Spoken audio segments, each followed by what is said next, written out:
अभीरा को अनाथ आश्रम वालों से बातें करता देख अरमान की आएगा आंखों में आंसू। जी हाँ दोस्तों, ये रिश्ता क्या कहलाता है कि अब तक के एपिसोड में हम सभी को देखने को मिला कि जब अरमान और अभीरा एक दूसरे के साथ नोक झोंक कर रहे होते हैं और अरमान जितनी आसानी से अभीरा का ख्याल रखता है, अभीरा को अरमान की हर एक पसंद नापसंद का सब कुछ का पता होता है। तो ये देखने के बाद अंशुमान और गीतांजलि दोनों ही शॉक्ड रहते हैं। दोनों ही बहुत ज़्यादा उन दोनों की आदतों को देखकर शॉक्ड हो जाते हैं। जैसे ये दिखाई देता है कि अंशुमान अभीरा सारे घर के लोग खाना खाने बैठे होते हैं। अभीरा अचार मांगती है, जिस पर कहते हुए नज़र आता है अरमान कि ये अचार तुम नहीं खा सकती, इसमें आंवला पड़ा हुआ है, और गीतांजलि के हाथों से लेकर रख देता है। इधर अभीरा जब अंशुमान के गले में मोच होती है, उसमें दवा लगा रही होती है, तो अरमान को काफ़ी जलन होती है।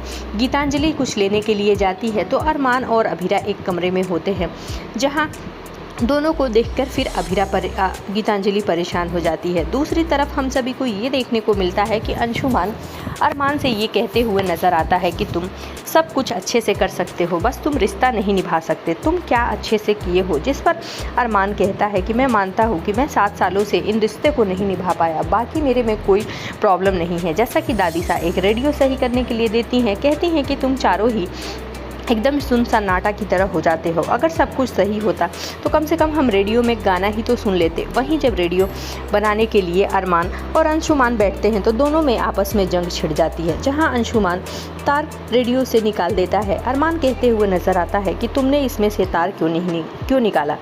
अरमान को अंशुमान कहते हुए नज़र आता है कि तुमने तो अपनी ज़िंदगी से ही सब कुछ निकाल दिया। इधर अभीरा जब अरमान के कमरे में जाती है तो अरमान के हाथों से कांच टूटा होता है, जो कि अभीरा के पैरों में चुभ जाता है। अभीरा के पैरों से कांटा निकाल रहा होता है अरमान, कांच निकाल रहा होता है अरमान।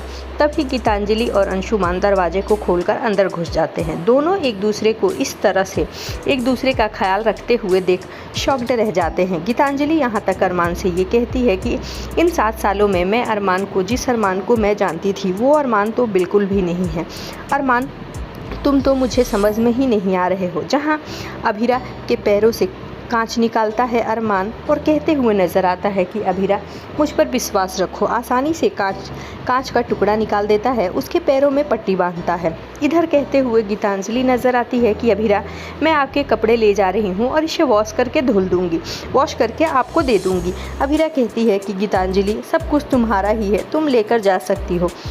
वहीं दादी सा अंशुमान को अभीरा के लिए इतना परेशान देखकर शॉक्ड रह जाती हैं। वहीं दूसरी तरफ हम सभी को ये देखने को मिलेगा कि अभीरा अपकमिंग एपिसोड में ये देखने को मिलेगा कि अभीरा के पास कॉल आता है अनाथ आश्रम से, जहां अभीरा बेहद खुश होती है और भागे भागे जाने लगती है। कहती है कि आप अनाथ आश्रम से बोल रही हैं, आपको मेरी फूफी के बारे में कुछ पता चला है।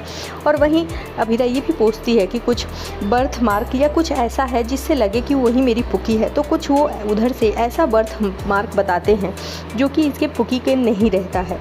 वहीं अभीरा अपनी इतनी सुध-बुध खो देती है कि उसके पैरों की पट्टी भी निकल जाती है। अभीरा इस बात से बेखबर बैग लेकर जाने ही वाली होती है कि उधर अनाथ आश्रम से बताया जाता है कि ऐसा कुछ भी नहीं है। ये सब देखकर अरमान की आंखों में आंसू भर जाता है। जी हाँ दोस्तों, आगे का एपिसोड देखना खास होगा कि अपनी पुकी के लिए अभीरा को इतना परेशान देख क्या अब भी अरमान चुप रहेगा या तोड़ेगा अपनी चुप्पी, बताएगा अभीरा को सच कि पुकी ही मायरा है। ये तो आगे आने वाले एपिसोड्स में ही पता चलेगा। इधर क्रिश और तान्या की शादी पोद्दार निवास में होने के लिए जोरों शोरों से तैयारी हो रही है, लेकिन क्रिश की हरकतें किसी को भी पसंद नहीं आती। अब देखना खास होगा कि क्या क्रिश के साथ तान्या की शादी हो जाएगी या क्रिश का सच आ जाएगा सबके सामने। ये तो आगे आने वाले एपिसोड्स में ही पता चलेगा। आगे के लेटेस्ट और धमाकेदार अपडेट्स के लिए जुड़े रहें हमारे साथ।